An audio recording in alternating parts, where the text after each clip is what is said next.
அவர் அடிக்கடி ஒரு விஷயம் சொல்லுவாரு, முடியும் என்று நம்பும் மனிதனால் மட்டுமே புதுமையான விஷயங்களையும் வரலாற்றிலும் இடம் பிடிக்க முடியும் அப்படின்னு. நம்மளே ஒரு மிடில் கிளாஸ் ஃபேமிலி, நம்மளால எப்படி இந்த கனவெல்லாம் காண முடியும் அப்படின்னு சொல்லிட்டு நினைச்சிருந்தாக்க இந்தியாவுக்கு ஒரு 11th பிரசிடென்ட் அவரா இருக்க முடியாது. அவர் மட்டும் தோத்துக்கிட்டே இருக்கும், இதை முயற்சி செஞ்சு என்ன ஆக போகுது அப்படின்னு சொல்லிட்டு நினைச்சிருந்தாக்க SLV3 ராக்கெட்டை லான்ச் பண்ணிருக்க முடியாது.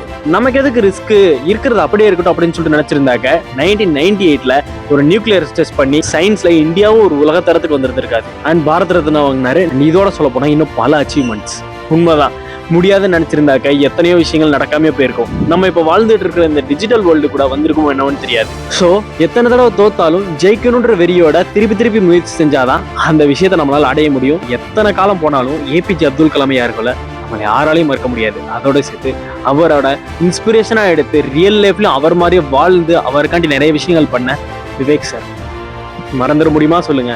அண்ட் இந்த மாதிரி வீடியோஸ்க்கு நீ ஃபாலோ பண்ணி வச்சுக்கணும். தெரிஞ்சுக்கணும்னு நினைக்கிறேன் உங்க ஃப்ரெண்ட்ஸ்க்கு இந்த வீடியோ ஷேர் பண்ணி மறக்காம APJ அப்துல் கலாம் அவர்கள் ஏன் உங்களுக்கு பிடிக்கும்ன்றதை கமெண்ட் பண்ணுங்க.